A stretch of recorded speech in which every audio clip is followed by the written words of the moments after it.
All right, we're at section 18.4, Kirchhoffs Rules and Complex DC Circuits. I don't like some of the circuits that they have, especially when they have like two batteries. You'll see if you look at the problems at the back of the book, they have them with two batteries. I don't particularly care for those. I don't think they're instructive. They just make it hard. And actually, they're not, in my book, they're not really very realistic. So we'll try to keep it simple and just give you the basics about Kirchhoff's rules. And there's two rules. Um, there's the junction rule and there's the loop rule. And really, if you look at this, even if you advance, there's not they don't really talk about the loop rule. I'm going to go switch to the iPad and discuss the loop rule. But the sum of the currents entering any junction must equal the sum of the currents leaving that junction. So here you have I1, and so you've got, this is your junction, the little point between the I1, I2, and I3. So the sum of the currents entering the junction must equal the sum of the currents leaving. So I1 has to equal I2 and I3. That's the first rule. And you can look, there's a water hose analogy below it. The net volume flow rate in must equal the net volume flow rate out. So that that's a restatement of the current rule, the junction rule.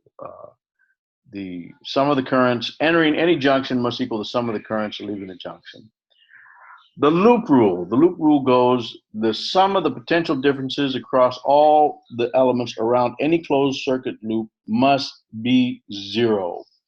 And it's the loop rule. Now they don't discuss, at least not to my satisfaction, they don't discuss the loop rule. So I'm going to switch to the iPad and we'll look at the loop rule here. Now, if you take, I should have done a simple one first, but it's okay. Let's look at,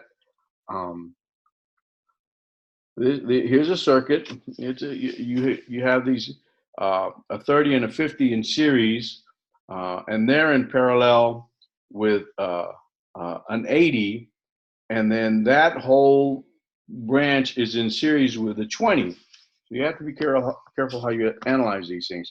So how many loops are there? Well, we can make at least 3 loops. So we'll stick with red. So I'm going to go to the outer loop so it doesn't get cluttered. So we can start here. Well, let's start at the plus of the battery, and there is one loop. Now we can define a second loop. Let's take the bottom inner loop. We start at the battery, and here's our second loop, and we can make a third loop. There is no battery in this third loop, but we could start, we'll just say we'll start here.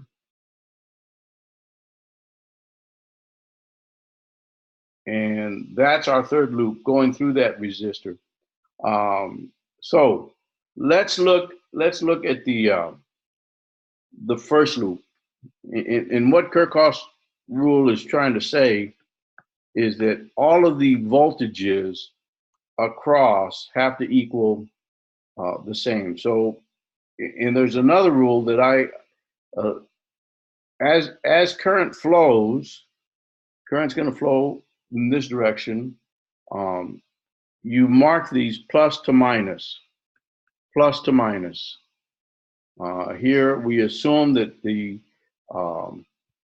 current is going to go this way, plus to minus, and as it comes around here, it's going to be plus to minus. Now, as we go around a loop, it's the value or the sign of the exiting device that you take. And I'll explain that as we do. Let's do the outer loop. Okay. The outer loop, hello. The outer loop is this one. So we start here, we're exiting the battery, so it's a plus. You have a plus 12 volts. And as we go across here, as we exit this 50, we'll just call this I. So this is, we'll call I1, and this is I2. Okay, so as we exit the 50, we've got I2 times actually let's make it a minus. Since I said we look at the exiting sign. So it's I2, let's get rid of the parentheses. I2 50 ohm, and that's a minus. We go through the 30, and as we exit it, it's a minus. So it's I2 30 ohms, and as we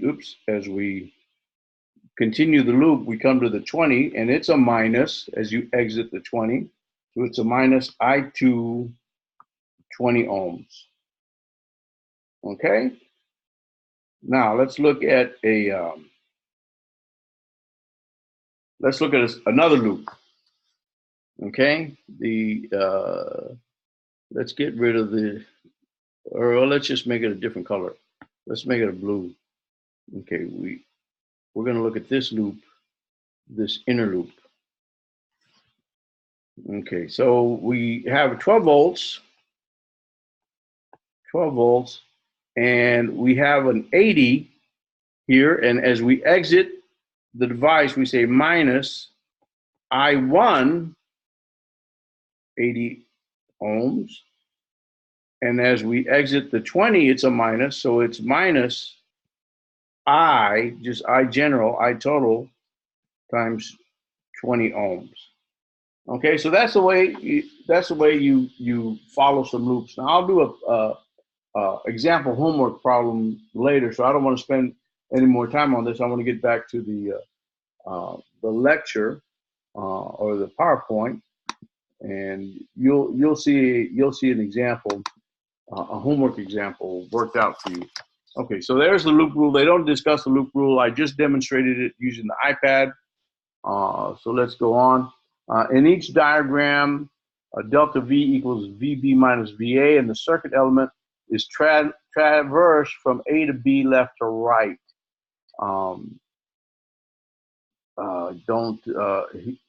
Here, as you're going A to B, it's minus IR. If you're going in the other direction, if current is in the other direction, it's plus IR. Again, if you can figure out if you're wrong in your assumption as to which way the current flows, you'll just get a negative answer, and it'll come out in the wash. So let's see if there's any more to say about this. Delta V in this direction is plus E, and in the other direction it's minus E. So I showed you using the exiting sign. I believe it's saying the same thing. Now let's go to the problem solving strategy. Assign labels and symbols such as I1, I2, I total. Assign directions to the currents. Now your direction may be wrong, and that's okay. It'll still work out. Apply the junction rules. That's I total equals I1 plus I2, and I1 plus I2 equals I total as it exits. Apply Kirchhoffs loop rule and solve the equations, and then check your answers. And so what you're going to be doing is you're going to typically set up two different loops and solve simultaneous equations to get it. I'm sure they have examples in the book. I'll do a homework example for you, and that's it for this section.